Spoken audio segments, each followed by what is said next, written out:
Radio Tehran, শুরু হচ্ছে বিশ্ব সংবাদ। বাংলাদেশের সর্বশেষ গুরুত্বপূর্ণ আপডেট সংবাদে আপনাকে স্বাগত। শুরুতেই সংবাদ শিরোনাম, পরে বিস্তারিত। প্রথমেই জানাবো, রাস্তার পাশ দিয়ে হেঁটে যাচ্ছিলেন যুবক, পেছন থেকে এসে প্রকাশ্যে গুলি করে হত্যা। চট্টগ্রামের নগরের পাঁচলাইশ থানাধীন এলাকায় প্রকাশ্যে গুলি করে আজাদ ২৫ নামের এক যুবককে আজ হত্যা করা হয়েছে। আজ বিকাল ৪টার দিকে পাঁচলাইশ মুরাদপুর ফরেস্ট গেট এলাকায় এই ঘটনা ঘটে। নিহত আজাদ পাঁচলাইশের হামজারবাগ এলাকার হাকিম শাহ হুজুরের বাড়ির বাসিন্দা মোহাম্মদ রশিদের ছেলে। জানাবো, চট্টগ্রামে মহাসড়কে গাছ কেটে বিক্ষোভ, অজ্ঞাত ৮০ জনের নামে মামলা। চট্টগ্রামে সরকারি গাছ কেটে বিক্ষোভ ও জনদুর্ভোগ সৃষ্টির অভিযোগে অজ্ঞাত ৮০ জনের বিরুদ্ধে মামলা করেছে সড়ক ও জনপথ সহজ বিভাগ। আজ সহজের এক কর্মকর্তা বাদী হয়ে মামলাটি দায়ের করেন। এই ঘটনায় এখন পর্যন্ত ২ জনকে গ্রেপ্তার করেছে পুলিশ, তবে তদন্তের সাথে তাদের পরিচয় এখনও প্রকাশ করা হয়নি।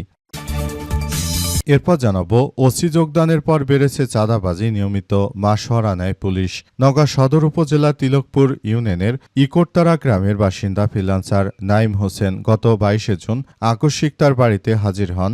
সদর মডেল থানার সহকারী উপপরিদর্শক এএসআই জাকারিয়া হাতকড়া পরানো হয়। নাইমকে তার বিরুদ্ধে অর্থ পাচারের অভিযোগ আনা হয়। এরপর ১ লক্ষ টাকার বিনিময়ে তাকে ছেড়ে দেওয়ার জন্য বলা হয়। এরপর ওই ফ্রিল্যান্সারের অ্যাকাউন্ট থেকে ১ লক্ষ টাকার সমমূল্যের ডলার অন্যের অ্যাকাউন্টে ট্রান্সফার করে নেন ওই ওসি। এই ঘটনায় পুরো এলাকায় থমথমে অবস্থা বিরাজ করছে। এরপরই ওই পুলিশ সদস্যর বিরুদ্ধে ব্যবস্থা নিয়েছে বিভাগীয় পর্যায় থেকে।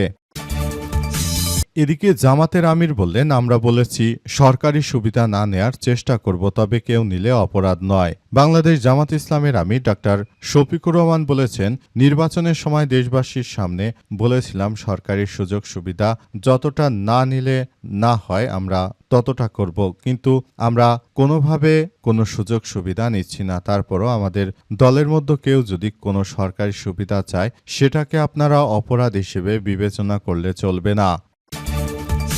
এবং সর্বশেষ জানাবো, ভারতে চলন্ত স্লিপার বাসে ভয়াবহ আগুন, নিহত ৮। রাজস্থানের দৌসা জেলার কাছে দিল্লি মুম্বাই এক্সপ্রেসওয়েতে আজ ২:৩০টার দিকে একটি স্লিপার বাসের সঙ্গে ট্রেলারের সংঘর্ষের পর আগুন লাগার ঘটনায় ৮ জন যাত্রী নিহত হয়েছে এবং আহত হয়েছে অন্তত ৩০ জন। প্রিয় দর্শক, এতক্ষণ শুনছিলেন সংবাদ শিরোনাম, এবারে বিস্তারিত।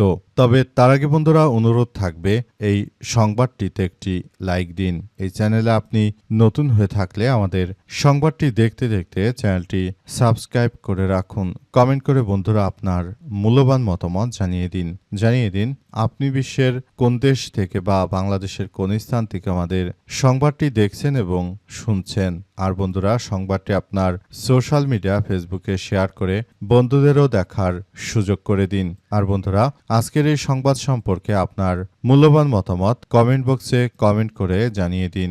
গাজা যুদ্ধে আপনি যদি নিরীহ ফিলিস্তিনিদের ভালোবেসে থাকেন বন্ধুরা, কমেন্টে ইয়েস লিখে পুরো বিশ্ববাসীকে আমাদের এই সংবাদটি দেখার সুযোগ করে দিন। এবারে বিস্তারিত। ওসি যোগদানের পর বেড়েছে চাঁদাবাজি, নিয়মিত মাসোয়ারা নেয় পুলিশের সদস্যরা। নওগাঁর সদর উপজেলার তিলকপুর ইউনিয়নের ইকোরতারা গ্রামের বাসিন্দা ফ্রিল্যান্সার নাইম হোসেন ২২ জুন আকস্মিক তার বাড়িতে হাজির হন। সদর মডেল থানার সহকারী উপপরিদর্শক এএসআই জাকারিয়া হাতকড়া পরানো হয়। নাইমকে তার বিরুদ্ধে অর্থ পাচারের অভিযোগ আনা হয়। ভীতিকর এমন পরিস্থিতিতে ফেলে নাইমকে ছেড়ে দেওয়ার শর্তে এক পর্যায়ে শুরু হয় দেনদরবার। নাইমের ব্যবহৃত মোবাইল ফোন থেকে প্রায় ১ লক্ষ টাকা সমমূল্যের ডলার সেন্ড করে নেওয়া হয় আরেক ব্যক্তির অ্যাকাউন্টে। বিনিময়ে আপাতত ছেড়ে দেওয়া হয় ফ্রিল্যান্সারকে। সদর থানা পুলিশের পক্ষ থেকে দাবি করা হয় মাসিক মোটা অঙ্কের চাঁদা যা দিতে অক্ষম ছিলেন নাইম। নাম প্রকাশ না করা সত্ত্বে নওগাঁর সদর মডেল থানার এমন চাঁদাবাজির তথ্যগুলো প্রতিবেদককে জানাচ্ছিলেন ফ্রিল্যান্সার নাইমের ঘনিষ্ঠ একজন। তার ভাষ্য, সদর থানার বর্তমান ভারপ্রাপ্ত কর্মকর্তা ওসি আসাদুজ্জামান টাকা ছাড়া কিছুই বোঝেন না। টাকার নেশায় উন্মাদ হয়ে সহকারী উপপরিদর্শক বা এএসআই জাকারিয়াকে দিয়ে তিনি এই কাজ করিয়েছেন। পরে বিষয়টি পুলিশ সুপারের কানে গেলে ওসিকে সেফ জোনে রেখে এএসআই জাকারিয়াকে সাময়িক বরখাস্ত করা হয়েছে।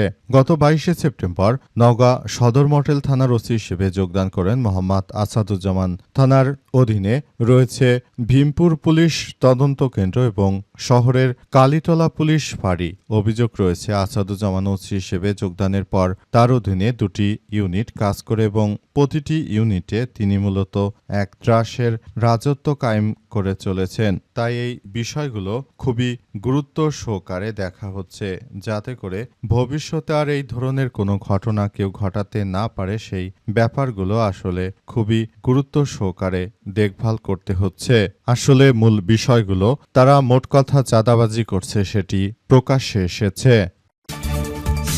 চট্টগ্রাম মহাসড়কে গাছ কেটে বিক্ষোভ, অজ্ঞাত ৮০ জনের নামে মামলা করা হয়েছে।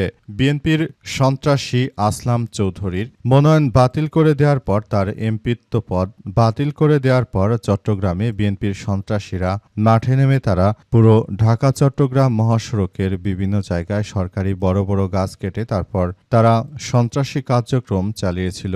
এ অবস্থায় এদের বিরুদ্ধে আজ সওজের কর্মকর্তা মামলা দায়ের করেছে। অন্তত ৮০ জনের নাম উল্লেখ করে এই মামলা করা হয়েছে। এদের মধ্যে ২ জনকে গ্রেপ্তার করা হয়েছে, আর বাকিদের গ্রেপ্তার করা হবে। তবে গ্রেপ্তারকৃত ২ জনের নাম এখনো প্রকাশ করা হয়নি, যাতে করে পুলিশের সদস্যদের এই মামলায় আটক করতে সহজ হয়। মূলত বিষয়গুলো খুবই বিরক্তিকর এক কার্যক্রম হিসেবে গড়ে তোলা হচ্ছে। আসলে বিএনপি নেতা আসলাম হাজার হাজার কোটি টাকা ব্যাংক থেকে নিয়ে আবার নির্বাচনে দাঁড়িয়ে মূলত তিনি যে ধরনের কার্যক্রম শুরু করতে চেয়েছিলেন তিনি সেটি আর করতে পারেননি, কারণ আদালতের পক্ষ থেকে তার মতো এত বড় একজন ঋণখেলাপি কিভাবে এমপি হয় সে বিষয়টি বাতিল করে দেওয়া হয়েছে। এই ঘটনায় আসলে এখন আসলাম চৌধুরীর এমপির পদ বাতিল হয়ে যাওয়ার পর তার ভাড়াটে সন্ত্রাসীরা ঢাকা চট্টগ্রাম মহাসড়কের উক্ত মহাসড়কটি অবরোধ করে এবং সেখানে গাছ কেটে বিক্ষোভ করতে থাকে।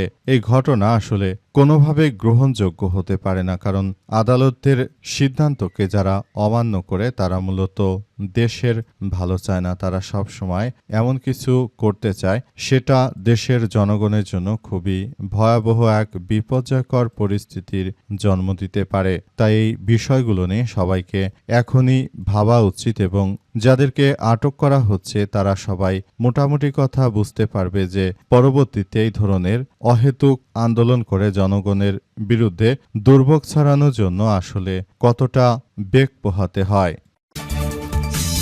রাস্তার পাশ দিয়ে হেঁটে যাচ্ছিলেন যুবক, পেছন থেকে এসে প্রকাশ্যে গুলি। চট্টগ্রাম নগরের পাঁচলাইশ থানাধীন এলাকায় প্রকাশ্যে গুলি করে আজাদ ২৫ নামের এক যুবককে হত্যা করা হয়েছে। আজ বিকেল ৪:৩০টার দিকে পাঁচলাইশ মুরাদপুর ফরেস্ট গেট এলাকায় এই ঘটনা ঘটে। নিহত আজাদ পাঁচলাইশের হামজারবাগ এলাকার হাকিম শাহ হুজুরের বাড়ির বাসিন্দা মোহাম্মদ রশিদের ছেলে। চট্টগ্রাম মেডিকেল কলেজ চমেক হাসপাতাল সূত্র থেকে জানা গেছে, বিকেলে এই রাস্তার পাশ দিয়ে হেঁটে যাচ্ছিলেন আজাদের সময় হঠাৎ করে পেছন থেকে আসা অজ্ঞাত পরিচয় ব্যক্তিরা তাকে লক্ষ্য করে গুলি ছোড়ে। পরে সঙ্গে থাকা অন্যরা তাকে দ্রুত উদ্ধার করে চট্টগ্রাম মেডিকেল কলেজ হাসপাতালে নিয়ে যায়। সেখানে কর্তব্যরত চিকিৎসক তাকে মৃত ঘোষণা করেছে।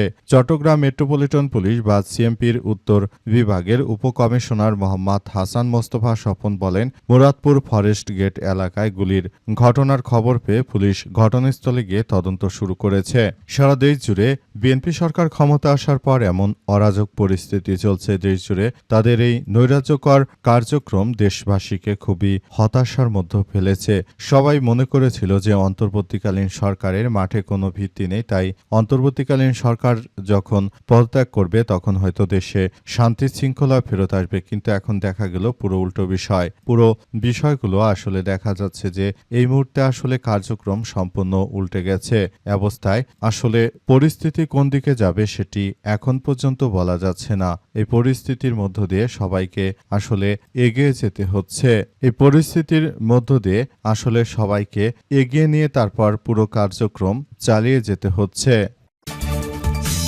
জামাত আমির বললেন, আমরা বলেছি সরকার সুবিধা না নেয়ার চেষ্টা করব, তবে কেউ নিলে অপরাধ নয়। বাংলাদেশ জামাত ইসলামের আমির ডাক্তার শফিকুর রহমান বলেছেন যে আমরা শপথ করেছিলাম যে আমরা সরকারে যাই বা না যাই আমরা সরকার থেকে কোনো সুবিধা নেব না, কিন্তু দলের মধ্যে দু একজন এমপি মন্ত্রী তারা সরকার থেকে একটু আধটু তারা সুবিধা নেয়ার চেষ্টা করছে। তাদের উদ্দেশ্যে জামায়াতের আমির বলেছেন যে দেখুন, বাংলাদেশ জামাত ইসলামের কোনো নেতৃত্ববৃন্দরা তারা মূলত কোনোভাবে সরকারি কোনো সুযোগ সুবিধা বা দল থেকে কোনো সুযোগ সুবিধা পায় না। সুতরাং একজন বয়স্ক এমপি হিসেবে তারা যদি সরকারি যে সুযোগ সুবিধাগুলো অন্যান্য রাজনৈতিক দল নেয়, এদের সংসার চলতে যদি কষ্ট হয়, এরা যদি কিছু একটা চায়, সেক্ষেত্রে এটাকে আপনারা যে অনেকেই অপরাধ হিসেবে গণ্য করছেন, আপনাদেরকে বলতে চাই আমরা দল হিসেবে আমরা জামাত ইসলাম কখনো সরকারের এক পয়সারও সুযোগ সুবিধা আমরা চাইনি। সুতরাং আপনারা বিষয়গুলো বিবেচনায় না নিয়ে